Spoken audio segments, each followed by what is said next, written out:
Welcome to today's edition of your favorite online news show, Erongo Talk. I'm Otis, your host at the coast, and we are coming to you all the way from our studio at Platz Am Meer in Swakopmund.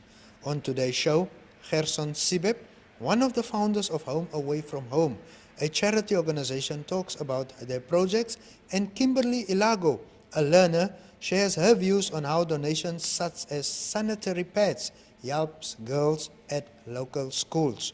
Also, stay tuned for some news, Grumpy's fishing report, your daily weather update, and the tides. But first up is our calendar day, and today we celebrate World Backup Day. Sit back, relax, and enjoy today's edition of Erongo Talk.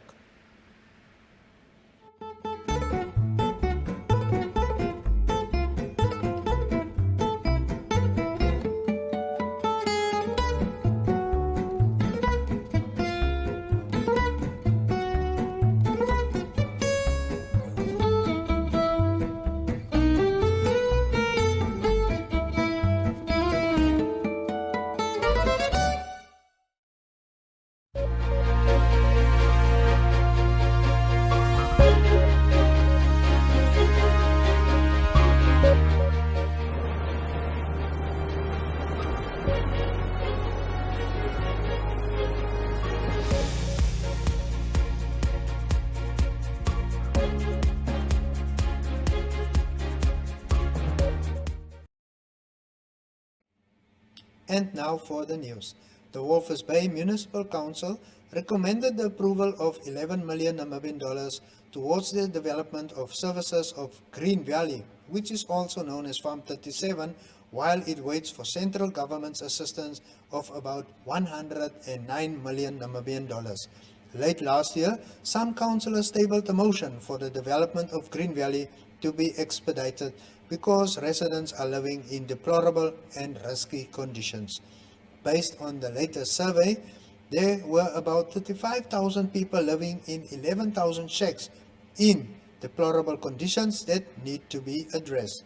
Two portions of the prospective township need to be fully serviced, which will cost about 109 million Namibian dollars. The servicing of the entire Green Valley is estimated to cost over 163 million Namibian dollars. The town council has already spent over 7.5 million Namibian dollars on communal servicing in 2020, which includes gravel roads, communal water and sewer connection points. In order to speed up the process, it intends to spend another 11 million Namibian dollars. The two service portions will be able to provide urban to 648 households. Moving on, hundreds of Ova Hereros and Namas participated in this year's annual Ova Herero Nama Genocide Reparation Walk at Swakopmund this past weekend, where the message was that of unity in the sufferings caused by the genocide, as opposed to the divisions being caused by the 18 billion Namibian dollars expected from Germany as compensation. Reparation Walk pioneer and chairperson of the Nama Genocide Technical Committee, Ida Hoffman, said the divisions have crept in amongst the stakeholders because of the money expected from Germany for compensation. Hoffman said this division raises the question as to who will manage the money, calling for a trust fund represented by all stakeholders with an outstanding bookkeeper, auditor, special advisor and lawyer to be established. And finally, the Ministry of Mines and Energy is expected to announce the new fuel prices today for the month of April. This will be the third fuel price announcement in 2022. In February, the ministry increased the price of petrol with 30 cents per litre, while diesel increased by 40 cents per litre. This month, motorists paid $1.20 per litre extra for petrol and $1.30 per litre for diesel, bringing the fuel pump prices to a record high in the country. Last year, fuel prices increased 8 times. Local analysts expect fuel prices to continue increasing due to geopolitical tension in the oil-producing regions, putting a further burden on consumers' disposable income. This concludes our news for today. You can catch these and many more stories on our brand new website at www.erongo.com.na.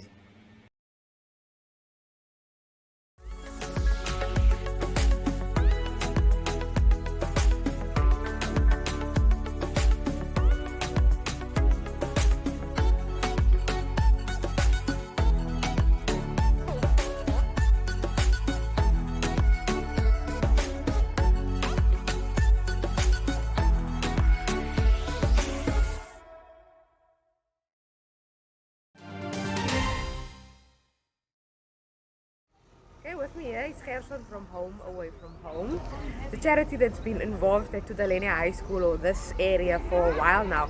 But for the people that don't know you, just please tell us who you are. All right, thanks, Leandra.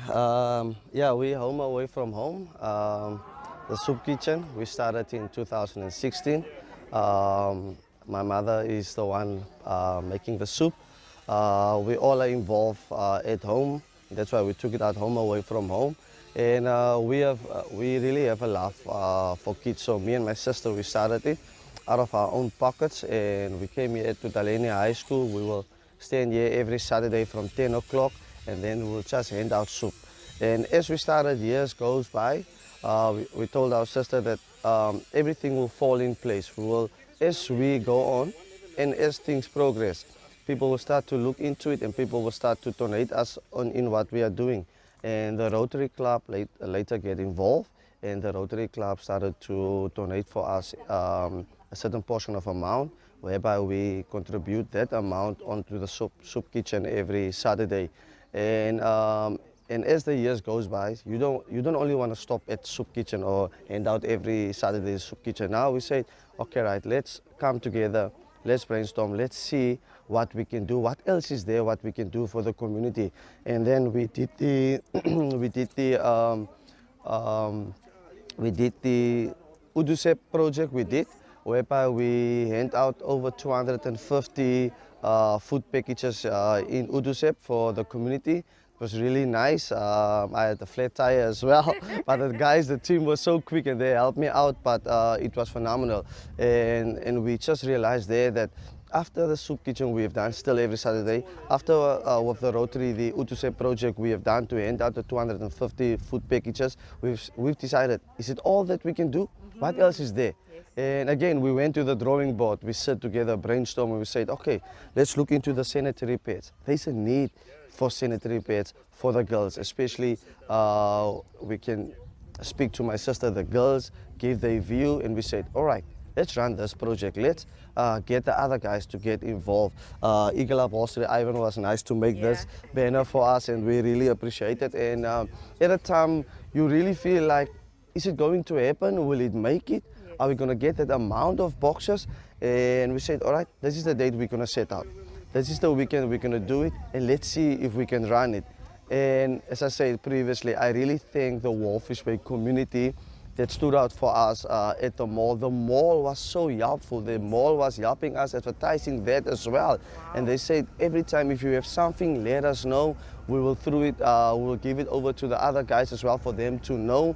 And the community was there for us. They bought. Some were calling afterwards and say, I saw you guys were standing there. We didn't budget for that amount, but I'm going to buy it, and they brought it in.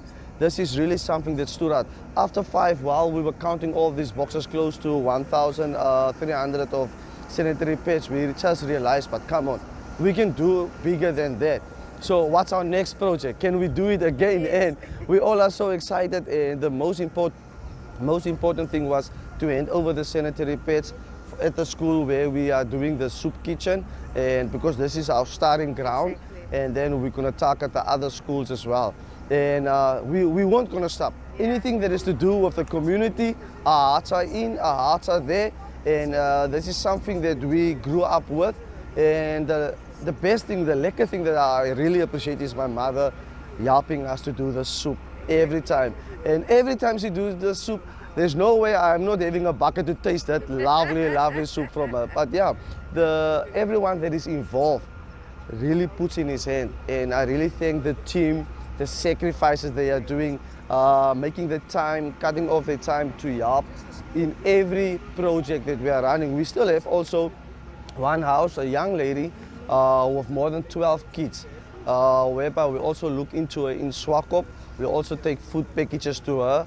We take playthings for the small ones to play with, and even clothes as we get. And in the next 2 weeks we will go down to her. She's staying in DRC. We made the ghetto a bit much better. It looks much better. It was so small. We went there. We can sit. There's like a nice sitting room inside. But yeah, we really love to help people where we can. And I'll say to the community, if you have anything, if there's something that you have, or if you want to donate something, please do not hesitate to contact us at Home Away from Home through Facebook or Instagram. Or you can always reach out to us on Facebook or on our mobile number. My mobile number is +264 811 295072, whereby they can ask how can we help. And it's not only about us. If you feel like you want to help this Saturday and you want to do something for them, you are most welcome to come. There is something for you to do, even if you have to count for the kids. But our hearts is there for everyone that wants to help. It's not only about us Home Away. As I said, Rotary is involved. We have the Restoration Church, and we approach a certain community people that wants to do it. And we won't stop. Awesome. Okay, Kimberly, the school just received a hefty donation of sanitary pads. How is this going to help some of your peers here at school? How is it going to help you even here at school? For starters, I think this is really great. Like a lot of kids here, they are less fortunate kids, so helping out where possible is really, it's a good deed, okay? And like for some kids at home, they don't have sanitary pads due to the fact that the parents don't have money and so forth. So helping out when needed helps the kids to also know that there's somebody out there looking out for them, okay?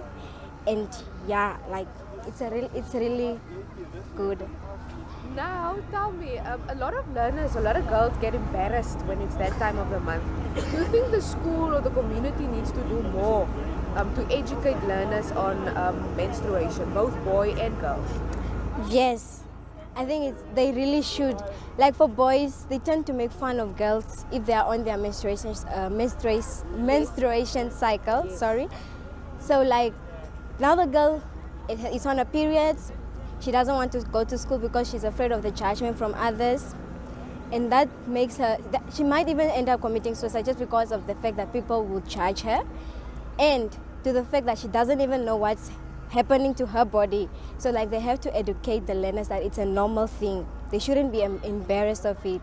And as for guys, they should start like respecting ladies due to the fact that they go on menstruation cycles and not just make fun of them. Exactly. Now, what is your message? What would you like to tell other people, other companies, as a learner of Tutaleni High School when it comes to helping and about menstruation in general? As a learner of Tutaleni High School, I would like to advise other companies and people out there to help when needed. It's not only that you just don't have to help when you are asked to. Just be that good Samaritan and help out when necessary. And about sanitary pads and stuff and so forth, Yes. I feel like what you do has an impact on the person you're doing it to. So if you're donating sanitary pads to the learners, this only gives them more courage to know that it's a normal thing, that she's not the only person going on her menstruation cycle, so like all the women do. So yeah, thank you. Thank you.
This week on Erongo Talk, we look at Muir Bay.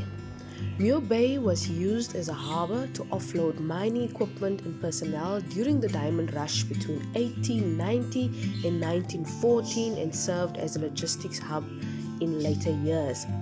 The only remaining hut now at Muir Bay, which has since been renovated by the Windhoek Underwater Club, served as an office and accommodation to the then transport manager of the Namakwa Diamond Company. The two last remaining surf boats used at the beginning of the last century along the Namibian coast are also lying at Muir Bay. These boats, being highly maneuverable, were used in West Africa to transport goods and passengers from ship to shore and vice versa.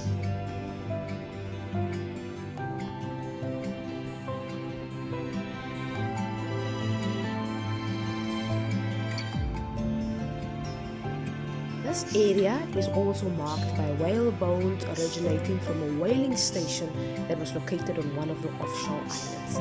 Join us again next week on Erongo Talk.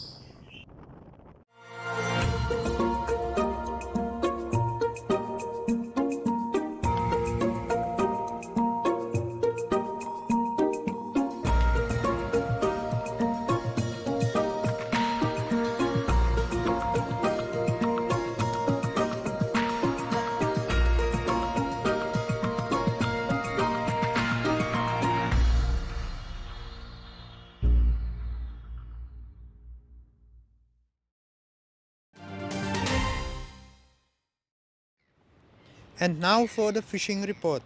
Palkies is still giving us its fair share of steenbras and galjoen, with these being caught especially around the parking area and the section towards the lighthouse at Pelican Point, reports Grumpy.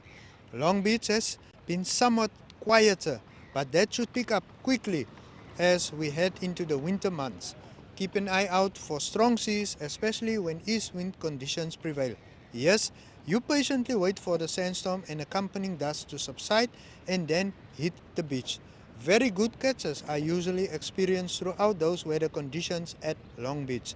Every year, during the early months, anglers used to catch a couple of treasure sharks there too, but they seem to have stayed away from this area for this year. Closer to Swakopmund, the bicycle clan landed some really good galjoen from mile 4 towards mile 6. Remember, there is a fenced-off area that belongs to the Salt Company, so one can either walk or cycle to this area. Mile 8 was probably the pick of the week or the best fishing spot over the past week, with some really great catches. It was Koop caught between mile 8 parking area right up to Wit Klipper. Nadine Downing targeted this area in particular and was adequately rewarded. She landed a beauty of a koop. According to Grumpy, those who know says that koop is probably one of the most targeted edible saltwater fish of our coastline.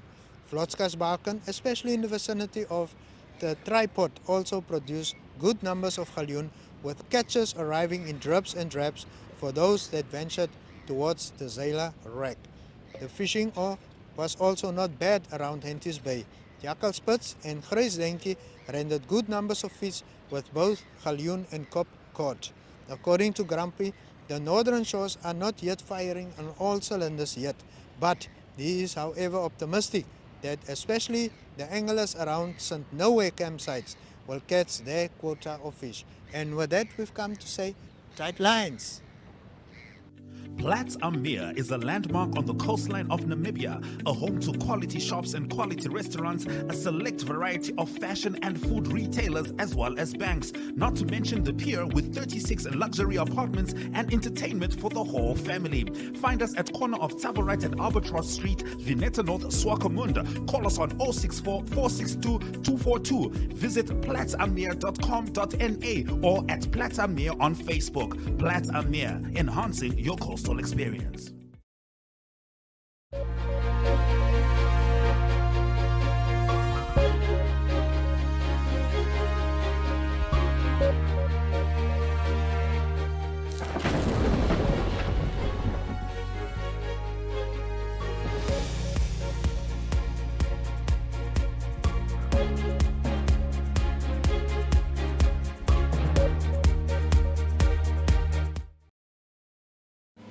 In Thursday's weather report, for Bowfish Bay, the sun will set at 3 minutes past 7 and will rise at 10 minutes past 7 on Friday. Bowfish Bay will experience a maximum degree Celsius of 22 with a minimum of 15 and a maximum of 22 degrees Celsius predicted for Friday. Bowfish Bay will experience a west-south-westerly wind which will prevail at the speed of 13 kilometers per hour.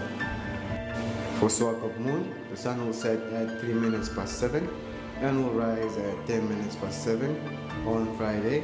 Swakopmund will experience a maximum degree Celsius of 21 with a minimum of 15 and a maximum of 21 degrees Celsius predicted for Friday.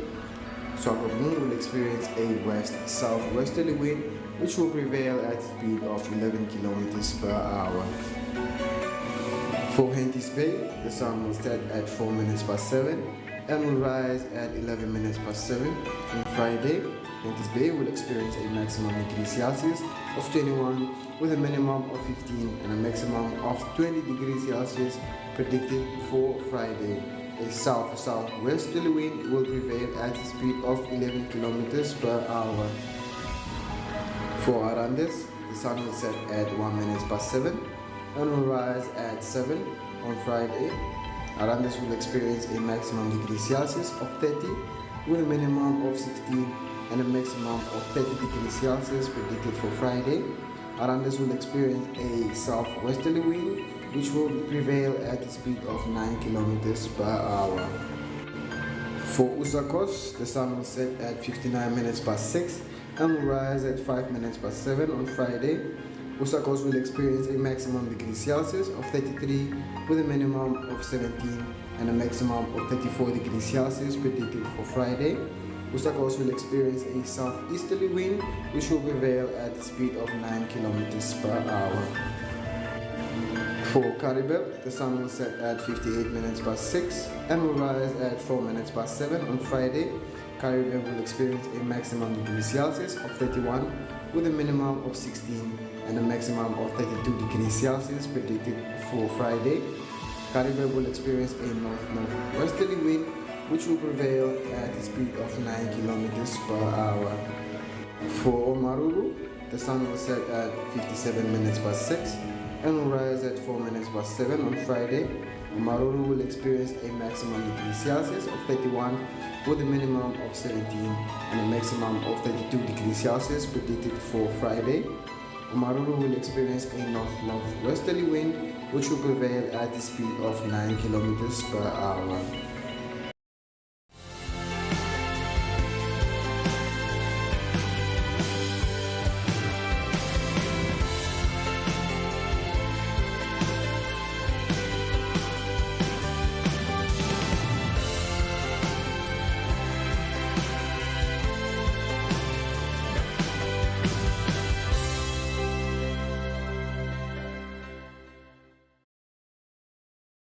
Ladies and gentlemen. Yeah, welcome to another exciting edition.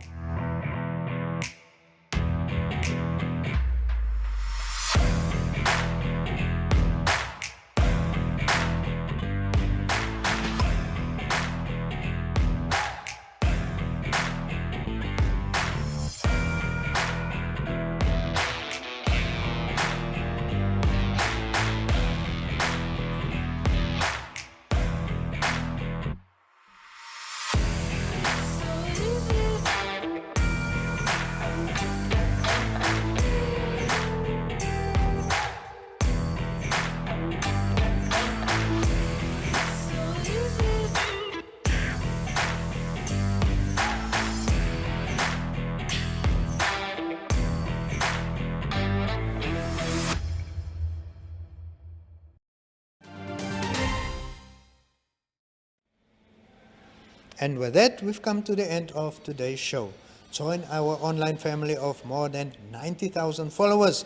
Go like our Erongo Facebook page and visit our website www.erongo.com.na for information and news about the region. Send us your news tips, photos and video clips to newstips@erongo.com.na. Or if you'd like to advertise and reach over 1 million potential customers, contact us via WhatsApp or Telegram on 08117 00040.